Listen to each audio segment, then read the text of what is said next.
G'day. So today I will be presenting my job market paper, Gender Neutral Household Bargaining in the Absence of Divorce Laws. So the motivation for my paper is that the collective model of household bargaining that was fully articulated in Chiapore, 14, and Lacroix in 2002 using 1990s data, perhaps needs a little bit updating. So in Australia in 2021, females were better educated than males. 43% of females in heterosexual relationships earned a higher hourly wage than their male partner. Being gender non-binary is accepted by mainstream culture, and same-sex marriage is a legal right. So I argue that men no longer necessarily have the better outside option if marriage ends. I argue that social dynamics now favour the high-wage partner, irrespective of their sex, in the event of marriage dissolution. Differential divorce laws have been a frequent explanation of transfers in bargaining power between husbands and wives in both national bargaining and collective bargaining household frameworks. In Australia, we have homogeneous and very progressive divorce laws. I argue, or I'm investigating, can social norms act as a substitute for laws? Because although we have very homogeneous progressive divorce laws, there's a huge variety of attitudes within the community towards the acceptableness of divorce or the ideal of traditional marriage or the acceptableness of single parenthood. And I also am motivated by the limited literature that attempts to analyse labour hours and housework hours jointly in the collective model framework. So people have pointed out that in the collective model, if housework hours are omitted, this could bias the effects of distribution factors on labour hours if there are different rates of substitution between labour hours and housework hours. So in modern Australia, I find that using the collective model of household bargaining, analysing couples from the perspective of high-wage partner relative to low-wage partner provides statistically significant results, whereas the traditional husband-wife dichotomy no longer provides statistically significant results, or the collective model is not identified using the husband-wife dichotomy, only the new high-wage partner versus low-wage partner dichotomy, which takes into account the societal trends over the last 30 years. I study how partners' differences in kinship attitudes affect household bargaining. So kinship attitudes can be inferred from survey responses to statements such as marriage is an outdated institution or marriage is a lifelong relationship that should never be ended. And I argue that differential divorce laws in some countries affect household bargaining insofar that laws are the result of social norms. My final key result is that I find specialization in the household between paid and unpaid work is driven by partners' differences in bargaining power, and there is not sex-specific preferences regarding time allocation. So it's not true that females have an intrinsic higher preference for providing public goods in the household. Excuse me. I draw on techniques found in the non-cognitive or personality literature, as summarized by Almond et al. And explored by James Heckman, to provide evidence that kinship attitudes are exceptionally stable throughout adulthood.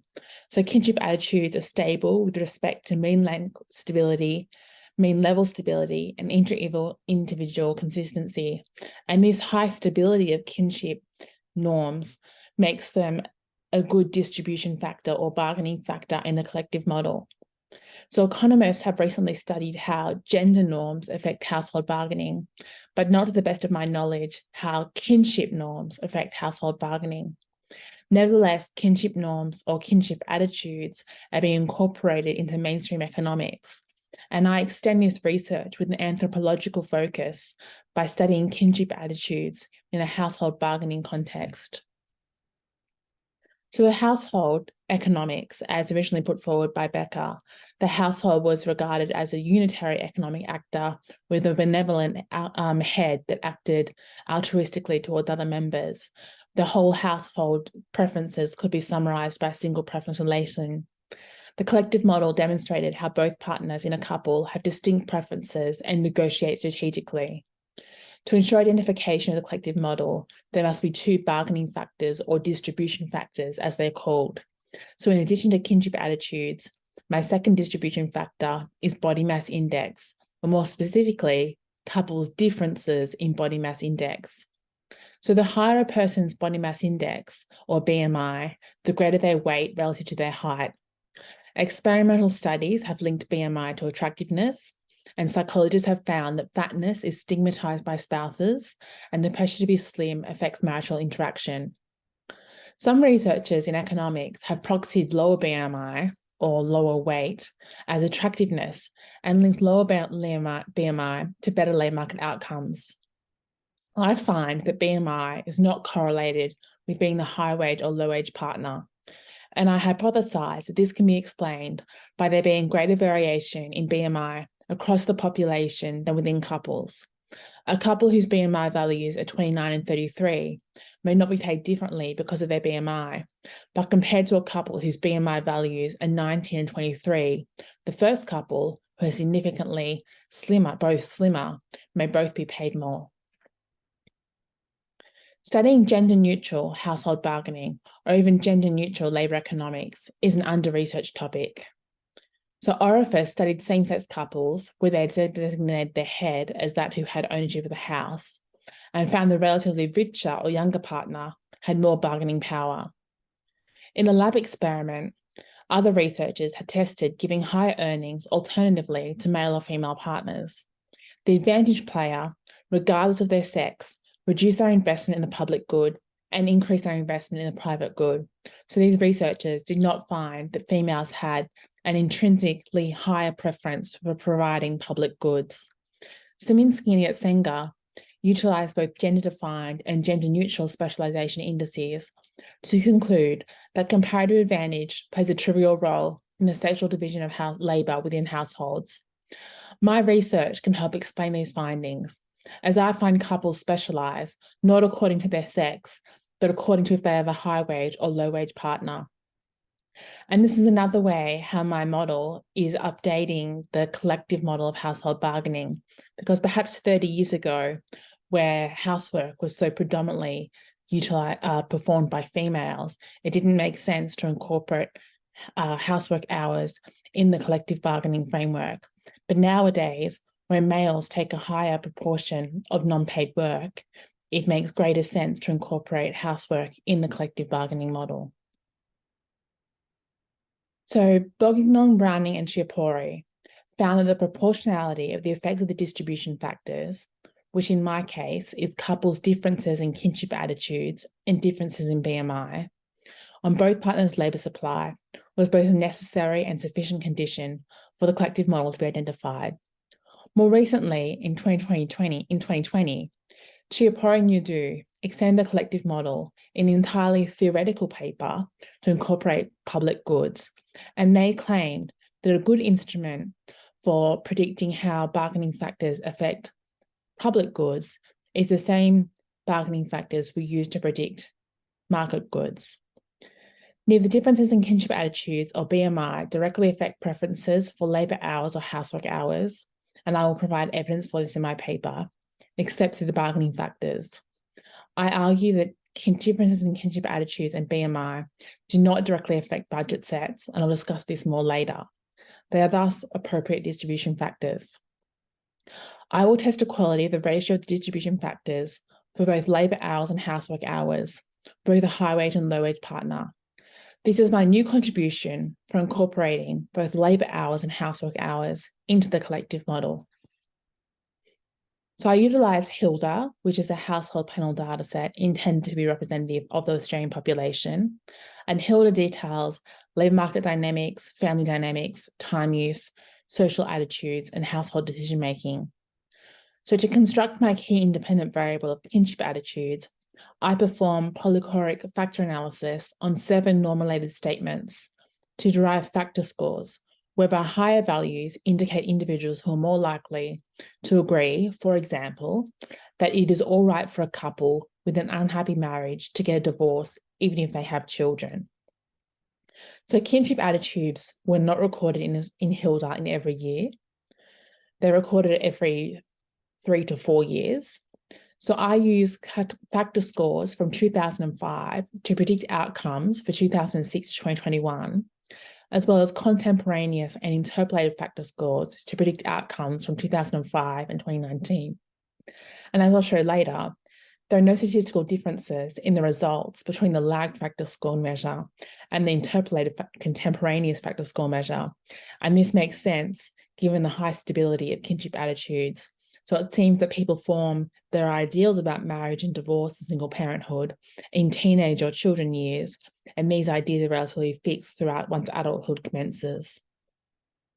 So according to Chiapori and co-authors and emphasised by Blundell and co-authors, cases where both partners work yield the strongest identifying power in the collective model.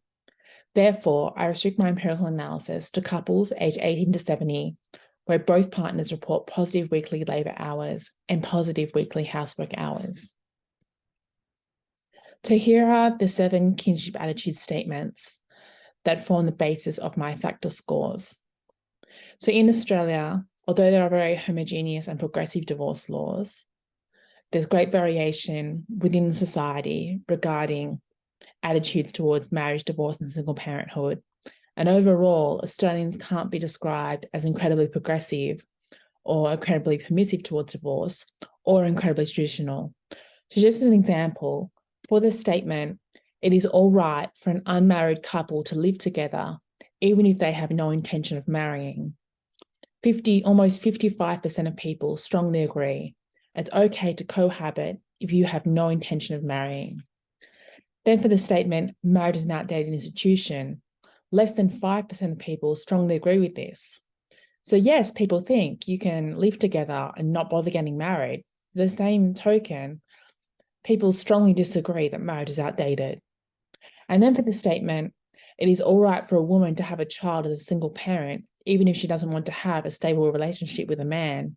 Responses to this statement are almost uniformly distributed. So here I've just provided some macroeconomic descriptive statistics of divorce laws and kinship attitudes globally. So I gave 53 countries a score reflecting permissiveness towards divorce. The score consists of 3 points. 1 point added to the score if a country has no-fault divorce, 1 point added to the score if a country allowed mutual consent no-fault divorce, and 1 point added to the score if they allowed unilateral no-fault divorce. So Australia has a score of 3 because we're a very progressive divorce country. So for these 53 countries, I then averaged World Values Survey responses from the most recent World Values Survey for how individuals were accepting towards divorce, sex before marriage, and casual sex.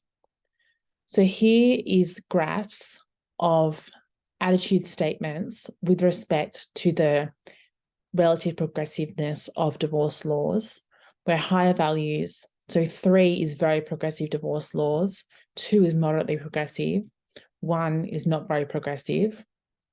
And the dark bars are countries at the 25th percentile of the attitude distribution, so very conservative, whilst white bars are countries at the 75th percentile of these attitude distributions, so very permissive. So first I'll compare countries who are very permissive. So if you look, countries who are very permissive in attitudes towards divorce, sex before marriage, and casual sex are much more likely to have a divorce index of permissiveness of 2 rather than 1. And now we'll look at traditional values regarding divorce, sex before marriage, and casual sex. And these countries are much more likely to have a progressive divorce law index of 2 rather than 3. So these countries are much more likely to have much more traditional ideas and traditional laws regarding divorce. So here are my distributions of my distribution factors. So on the left, we have the high wage partner minus low wage partner factor score. And as you can see, this is almost uniformly distributed. And on the right, we have the high wage partner minus low wage partner BMI. And once again, this is almost uniformly distributed and supports my claim that BMI does not influence whether you're the high wage or low wage partner, because as you can see, this graph on the right is almost symmetrical. So a BMI difference from 0 from 5 is the difference between being normal weight and overweight, and a BMI difference between 0 and 10 is the difference between being normal weight and obese. So there are quite variation in couples' BMI. So on the left here, I have the kernel density graph of body mass index for the low wage and high wage partner. And what you can actually see is low wage partners are just slightly thinner than high wage partners, which goes against what other research has found. But overall, as you can see, the graphs are very, very similar. And on the right, I have a cubic of body mass index graphed against the hourly wage. And what you can see is that at very low levels of BMI and very high levels of BMI, the hourly wage declines. So a BMI less than 18 is classed as medically anorexic, and a BMI greater than 35 is classified as morbidly obese. And there are grave health implications for being either anorexic or morbidly obese. So for the key specifications in the body of my paper, I trim my sample to only include those who have a BMI between 18 and 35. And in the appendix of my paper, I have the untrimmed sample of everybody's BMI, regardless of how fat or slim you are. And what I find is that results are hardly perturbed, whether I use the trimmed sample or the untrimmed sample. But today I'm going to present the results for the trimmed sample. Excuse me. So here's my model. So I consider households as consisting of two partners with distinct preferences and individual utility functions that consist of two additively separable parts. So the first part is market hours and a market good, XMI. And the second part is utility derived from housework hours denoted by H and XHI, which is the housework good. So the utility functions are assumed to satisfy common properties. They are strictly quasi-concave, increasing, and continuously differentiable. Both partners face a symmetric problem, which can be seen by replacing I with negative I in equation 1. So this is the maximization problem that households are expecting to maximize. So there exists a Pareto weight, mu, such that the household shows the following program. So the household is attempting to maximize the amount of private good whilst minimizing labor market hours, the amount of housework good whilst minimizing housework hours, subject to the two partners' bargaining factors, which is represented by their bargaining weight by mu.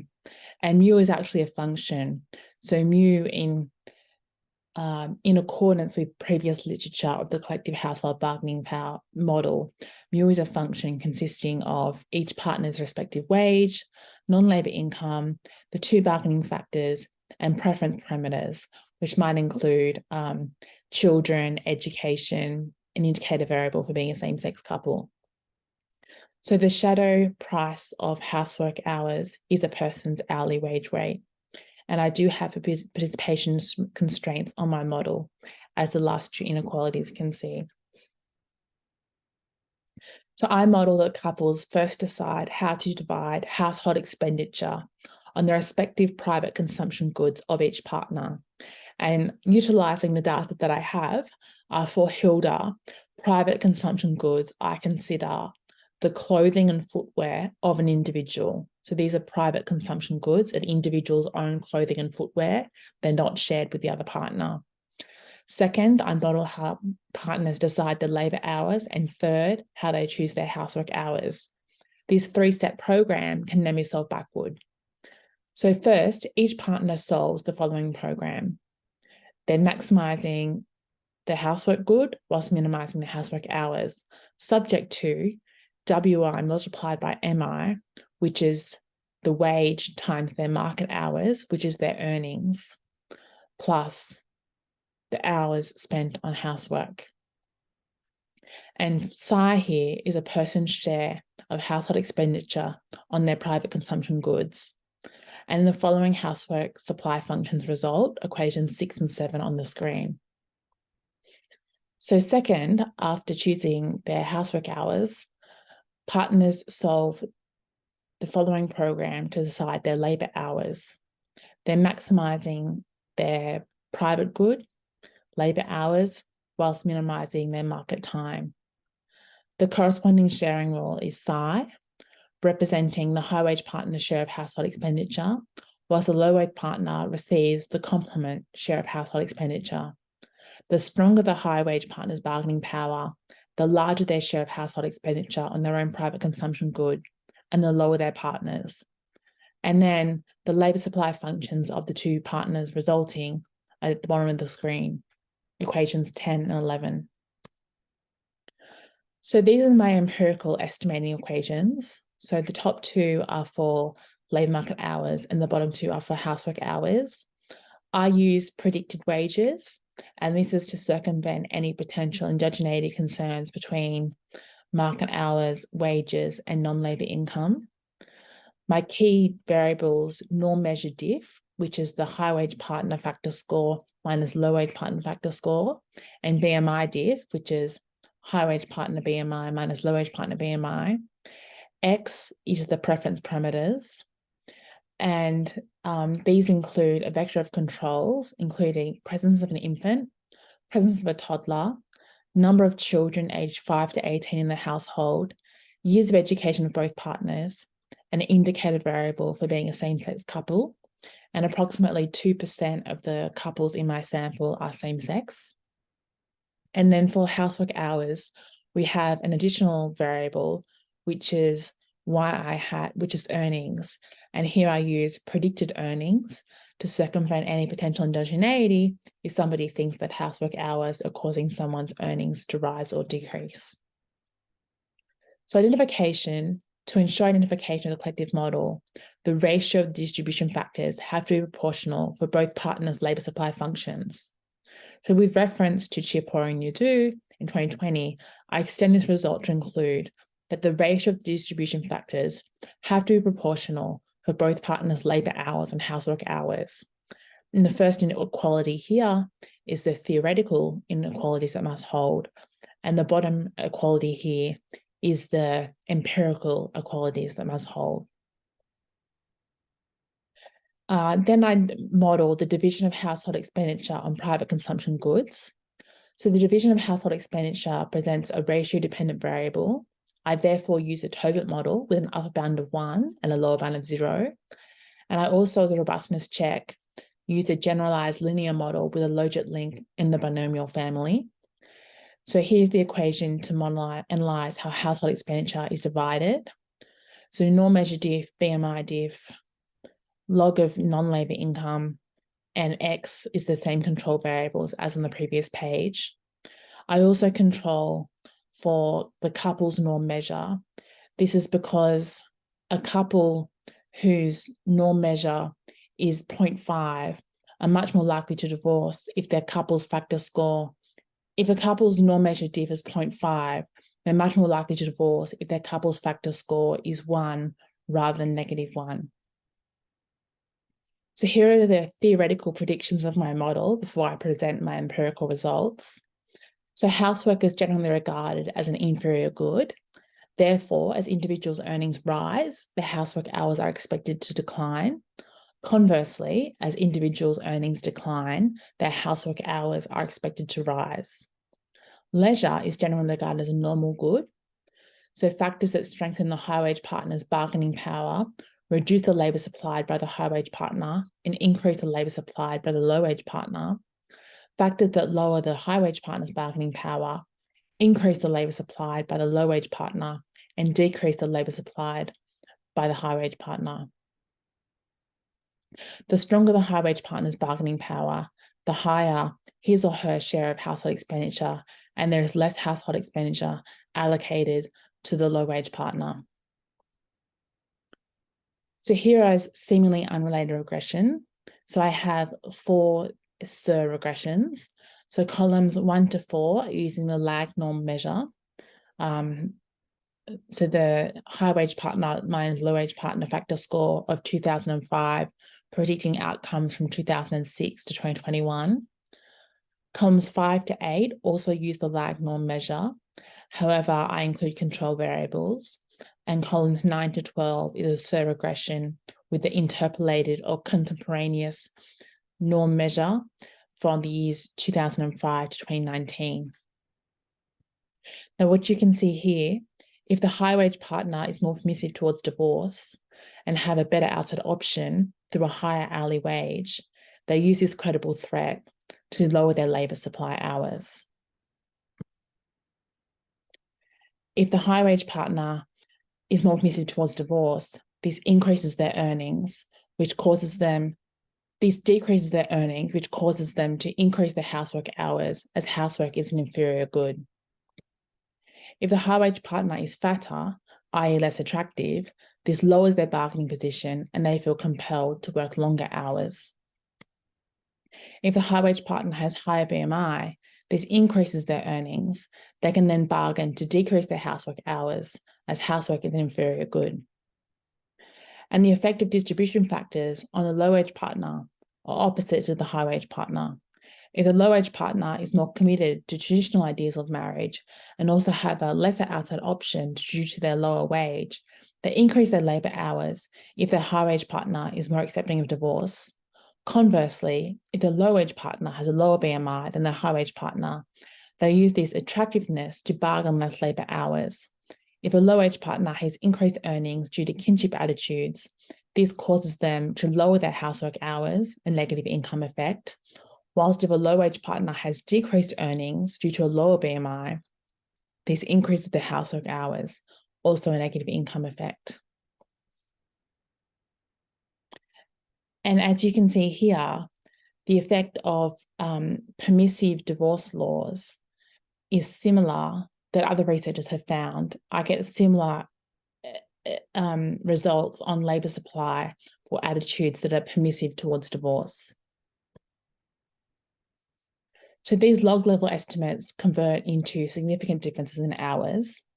If the high-wage partner minus low-wage partner kinship attitude difference is at the 9th percentile of the distribution rather than the 10th, i.e. the high-wage partner is more accepting of divorce, the high-wage partner works about 3 hours less and the low-wage partner works 2.3 hours more.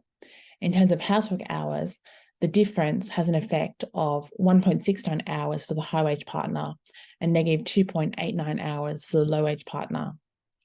If the high-wage partner minus low-wage partner BMI difference is at the 90th percentile of the distribution rather than the 10th, i.e. the high-wage partner is fatter, the high-wage partner works 2.31 more labour hours and the low-wage partner negative 3.6 less labour hours.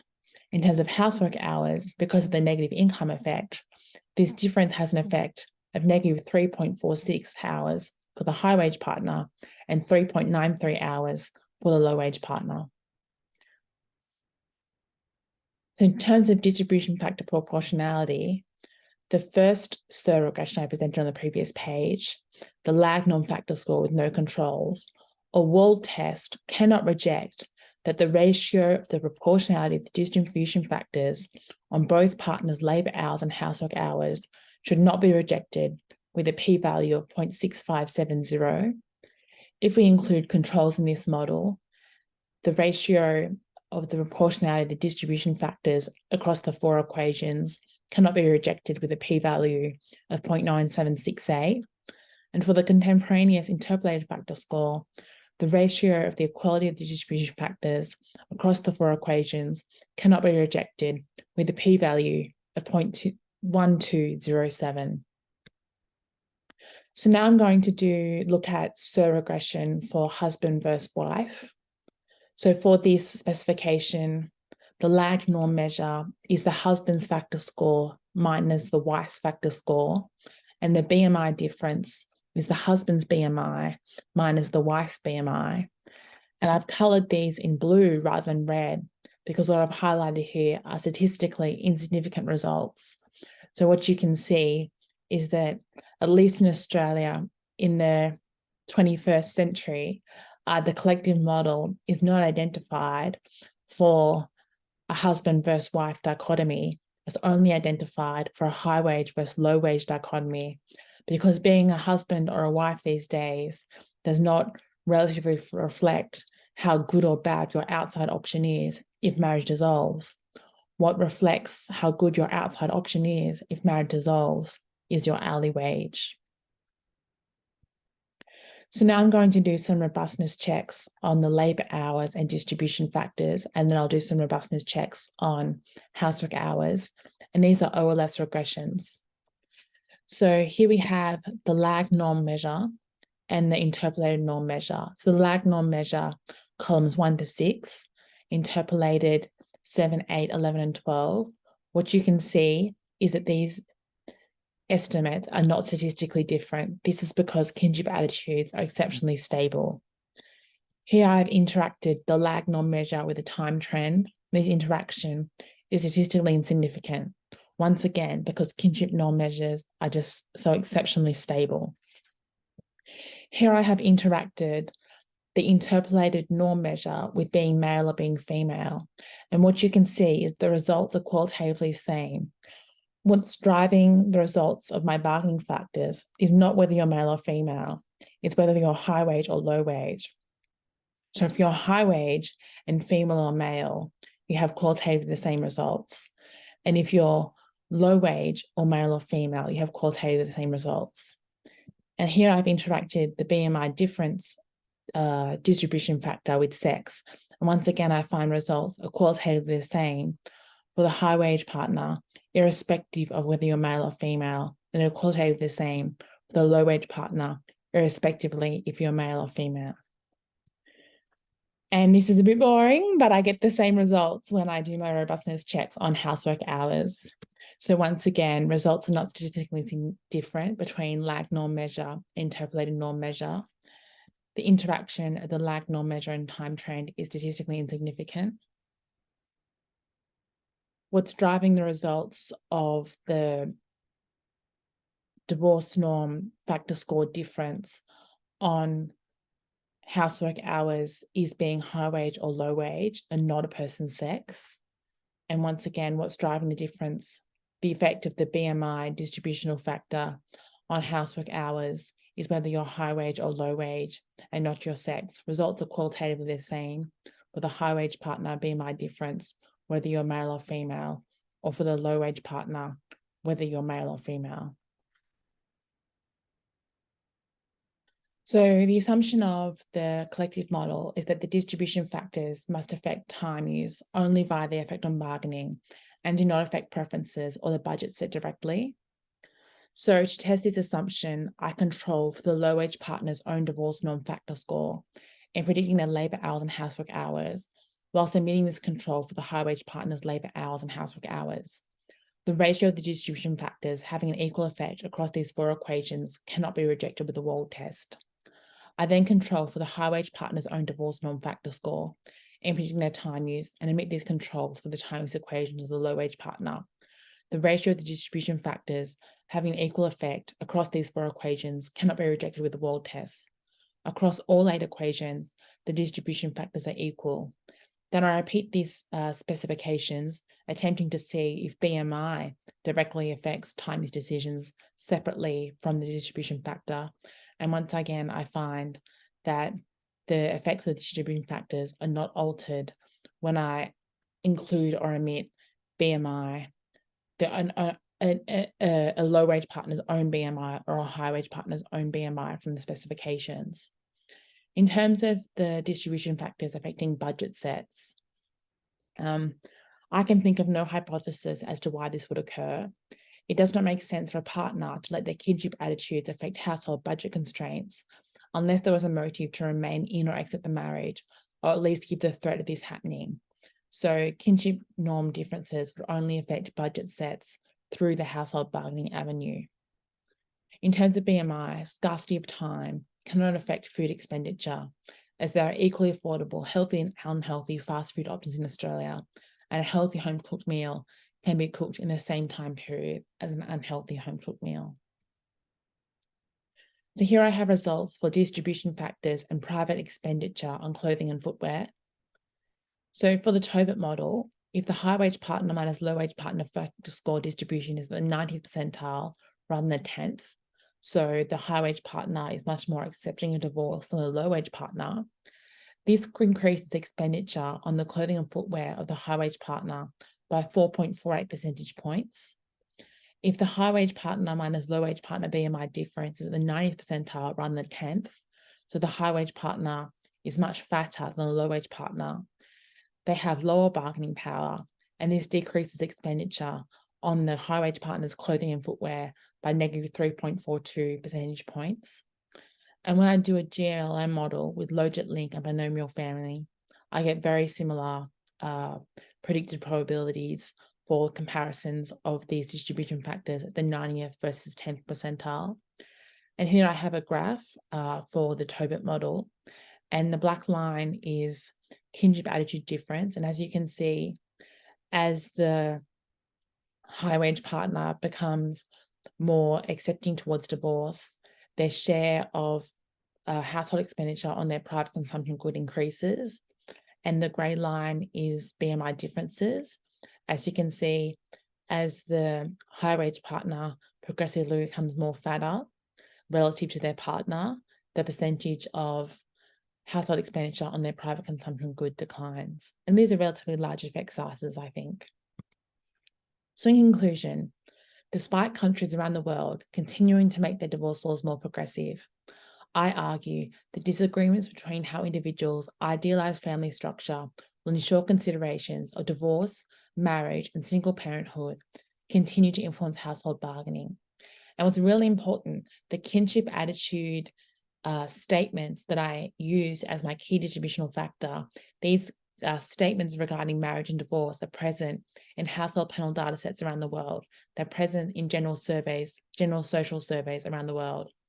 So writing the American Economic Review, Posner claimed, norms are both a source of law and often a cheap and effective substitute for law. Excuse me. And what I found is what other researchers have found, how the effect of permissive divorce laws affects labour supply. I find permissive attitudes towards divorce affects labour supply in the same manner. So I have created a version of a collective model, household bargaining model, that accounts for housework in a novel way that upholds distributional factor proportionality. And I think that given these days how both sexes participate in housework, collective models really need to incorporate housework or non-paid work as well as labour hours. And using the collective model of household bargaining, I find that analysing couples from the perspective of high wage relative to low wage partner provides statistically significant results rather than the traditional husband-wife dichotomy. So these days, with all the societal changes, women being better educated than men, 43% of women are earning higher hourly wage than their male partner, same-sex marriage a legal right, anyone can change their gender.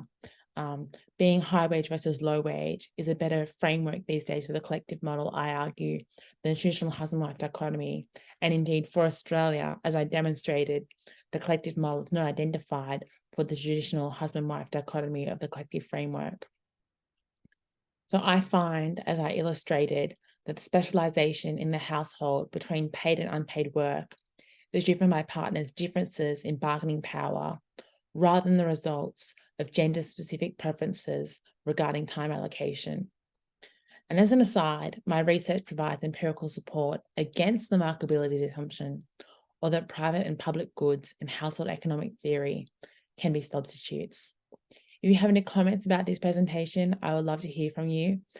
Please email me at jane.wakeford@anu.edu.au.